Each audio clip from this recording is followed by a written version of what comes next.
shame. A waste of space, shame. A waste of air, shame. Waste. I have a question, but firstly, I would like you all to close your eyes. Don't be afraid. Close your eyes. My question to you is, and I want you to imagine this, my question is, when have you ever created something? When have you ever created something?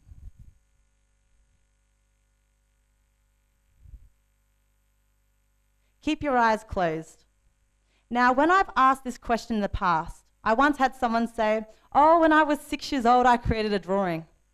And I had someone else once say, oh, when I was in high school, I created a painting. Well, great. I said, great. And then I once even had someone go into explicit detail about how they formulated the perfect butterscotch cookie crumble biscuit with vanilla ice cream and rainbow-coloured low-fat sprinkles. And what did I say to this person? Well, I said, now I'm hungry. Keep your eyes closed.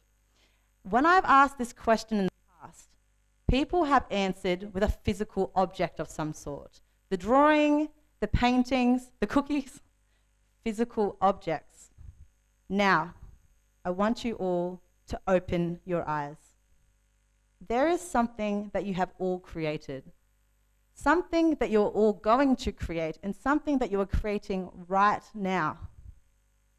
You are all creating change. Now, whether that change is in yourself, whether that changes in others, or whether that changes in your environment, you are all creating change. I like to call it the 3 circles of controlling change: the self, environment, and others. Waste, shame. A waste of space, shame. A waste of air, shame. Waste. That is what I was called.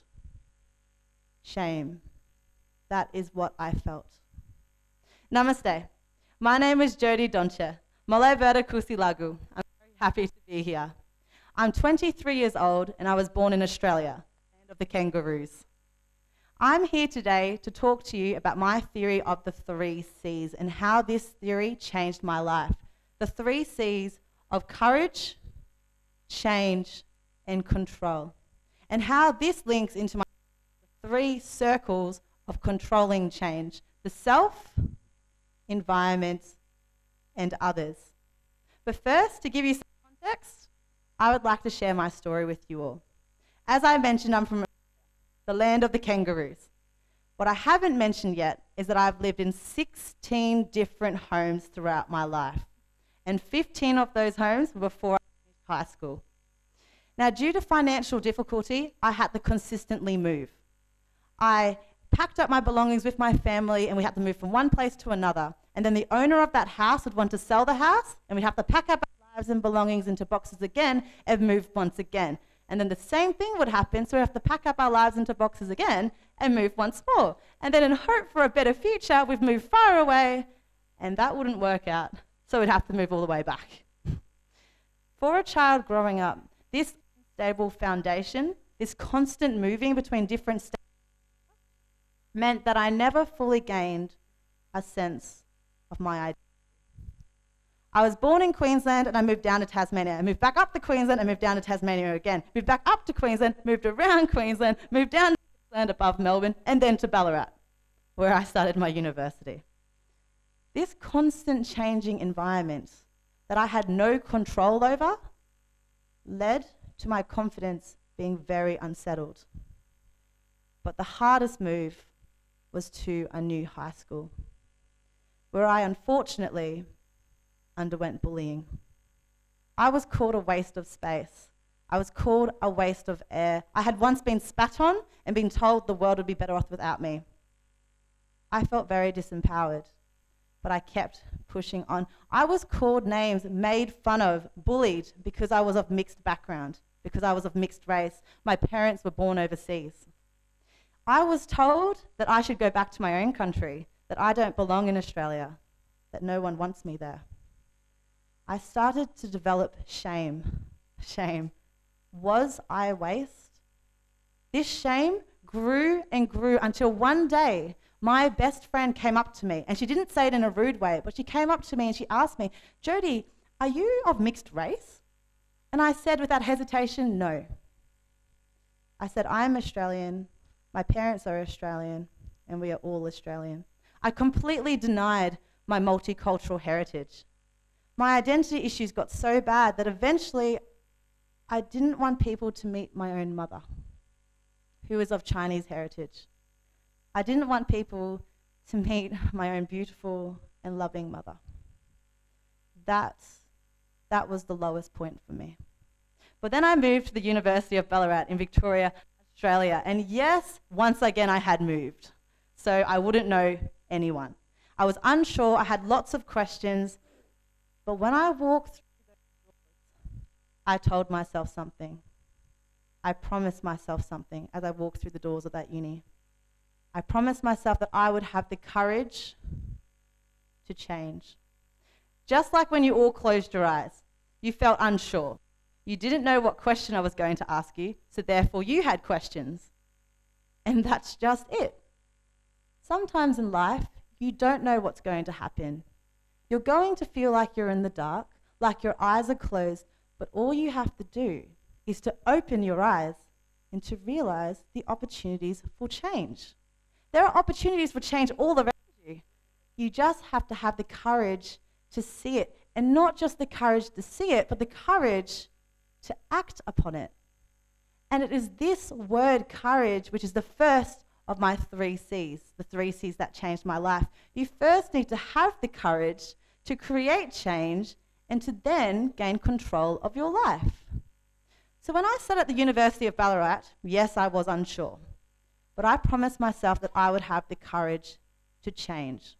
So I started to look out for opportunities to volunteer my time, and I started to volunteer for countless organisations and initiatives, and eventually I started to volunteer for an organisation called the AIM program, where I was able to mentor Indigenous Australians about their Aboriginal identity. 2 years after helping these Indigenous students become proud of who they were, 2 years of making these Indigenous students proud of their Aboriginal identity, I then realised something. I had developed the courage to create change in others. But then I asked myself, if I've been helping these students become proud of their identity, why am I not proud of my own identity? At this stage, I had gained the courage to create change in others, but I hadn't yet gained the courage to create change in myself, or to know where my true environment should be. So after this one question, why am I not proud of my own identity? Everything changed. Brené Brown speaks about the power of vulnerability in one of her TED Talks, and it is true. I decided to enter a competition to become vulnerable, to share my story of bullying. This competition was about the community and how I've helped the community and how the community's helped me. I entered this competition and I shared my story on social media about my identity issues. I became vulnerable and the reaction was overwhelmingly positive. I was receiving inboxes, messages, and even phone calls of encouragement. I ended up winning that competition. And then the turning point of opportunities presented itself. A young lady who had volunteered with me 6 months prior then approached me. And she asked me, "Jody, have you ever considered volunteering overseas in Nepal?" No, I had never considered volunteering overseas when I had identity issues. But now I was open to the opportunity. I took the opportunity to change my environment. I went to Nepal. There are moments in life where you find true identity, true happiness, true belonging, and true reason, and mine was coming to Nepal for the first time. When I walked down that hill, holding the hands of the young children I had taught all day at a low socioeconomic region of Nepal, I walked down that hill and walked to their parents' home, which was literally a little mud hut made out of bamboo and mud, and the parents were on the ground, knelt, cooking with the little money they had for their family in a small broken pot on the ground. When I saw them, their faces lighted up, and they offered me food and tea, even though they had so little. It was in that moment that I realized I had nothing to worry about, that I was so lucky, that I should not feel shame, that I'm not worthless. My life is worth something. I can use my international connections and my heritage to help people around the world and to help people in Nepal. At this stage, I had developed the courage to create change in others through volunteering. I then gained the courage to create change in my environment by coming to Nepal. And it was only then that I gained control in creating change within myself. And now it is with a thankful heart and a soul full of gratitude that I share with you all my passion. In 2016, as you know, a devastating earthquake ripped through Nepal. Some villages lost 90% of their housing, and some others lost everything. Families lost loved ones, villages lost houses and homes, and some people lost everything but hope. This all happened on the 25th of April, which happened to be, coincidentally, on my birthday. I was devastated. I didn't sleep for days. I was receiving personal messages, pictures, stories from people I had connected with in Nepal. I was heartbroken. On the third night of not sleeping properly, my beautiful family came up to me and they said, "Jody, you need to help Nepal." And I reflected, I was born on the day you had the earthquakes, and it made me realize that maybe I was born to do something about this. So I stayed up until 1 a.m. in the morning researching, what can I do to help Nepal? What can I do to help Nepal? And I ended up the very next day having 2 meetings of influential members of the university staff. Within 5 days, we fundraised over $500. Within a week after that, we fundraised another $1,000. Within 7 months, we fundraised $11,000. And now, I am proud to say that I am the founder and program director of my own non-for-profit charity called the Help Nepal Appeal. I have an incredible growing team that are helping people around Nepal, individuals, families, and communities through education, construction, empowerment, and change. We use social media to connect people internationally as well as nationally to work as a team and to help in rural areas of Nepal that really need the help. And as you know, social media is a huge value of mine. It was one of the first things that allowed me to open up about my identity issues. So far, my team and I have helped thousands of Nepali people in regions such as Kaski, Tangul, Lamjung, Kavrai, and local to Kathmandu districts. We focus on empowering others to make other people independent and not dependent on our help. And we have done this through some programs such as plantation programs, bringing community together, through special needs programs, and one of our Kavrai lunch programs raised attendance rates in school from 40 to 60% to 80 to 100% attendance. 100% attendance. As human beings, it is our right to follow and to not let the words of negative people hold us down, but to let the words of negative people to fuel us, to want to take control, to want to create change, and to make a positive difference. According to nobullying.com, 2016, a 2014 UCLA psychology study showed that 17.6% of teens have witnessed bullying in their schools, and 160,000 people, according to nobullying.com, skip school due to bullying, and 1 in 10 students reportedly drop out of school because of repeated bullying. I want all of the people who've been put down, bullied, all of those who feel shame in some way, or just those of you who feel you don't have control of your life. I want you to know that you do have the power to make positive change, that you do have the power to take control of your life. There is a movie called I, Origins, written and directed by Michael Cahill. I, Origins is about a couple. A man who is a scientist and who thinks extremely logically, and a woman who believes in other forces in the world. And this scientist doesn't want to believe in anything he can see, and doesn't want to change this way of thought. So this simple woman turns to the scientist and says, "I want you to look down at the worm you've been using as a subject." So the man looks down at the worm, the scientist looks down at the worm they've been using as a subject, and the woman says, "This worm is blind. This worm cannot see the light that is surrounding it. To this worm, light does not exist. But even though to this worm light does not exist, even though to this worm this force does not exist, light is completely surrounding the worm. Maybe there are things in our world that we cannot see, but are completely surrounding us. Maybe there are things in our world that we cannot see, and to see the things clearly, we need to first notice opportunities for change. Maybe it's simply living in the moment, realizing how you can help someone. Don't underestimate the power of a smile, or opening a door for someone, or picking out someone's belongings when they drop it. Maybe it's not having your eyes closed, but opening your eyes and realizing the opportunities for change. Maybe it's finally dressing the way that best matches you, or deciding to reflect about the world and realizing you have the potential to take ownership and to make a change with the issues within it.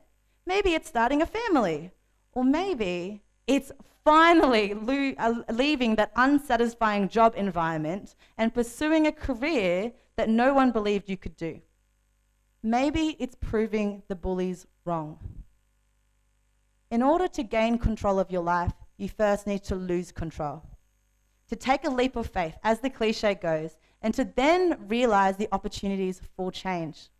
I had no idea what was going to happen when I entered that competition. Maybe I'd be made fun of more. I also had no idea what experiences awaited me in Nepal, but I let go of control, I lived in the moment, and I pushed my boundaries, and it was in the unknown that I found my passion. It was when I pushed my boundaries and let go of control that I truly gained control of my life.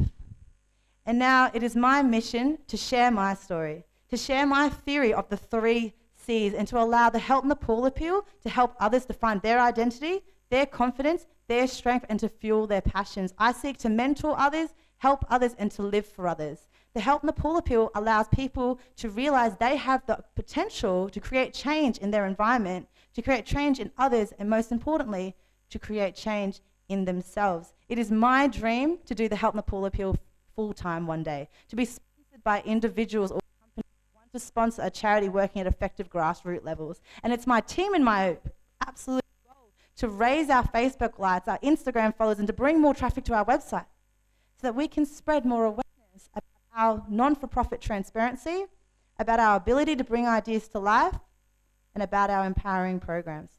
Oh, and in regards to my identity issues, well, I'm now proud to say that I'm half Dutch, half Chinese, born in Australia, living in the UK, traveling through Europe, learning about the world, and passionate about Nepal. So who here wants to take control of their life? Who here wants to take control of their life? Wonderful. It is my passion to share about the 3 C's. I want you all to reflect about yourself, your environment, and others. Have the courage to create change and take control of your life. Hamia rukalagi bashnu pacha. We should live for others. Dhanyavad. Thank you.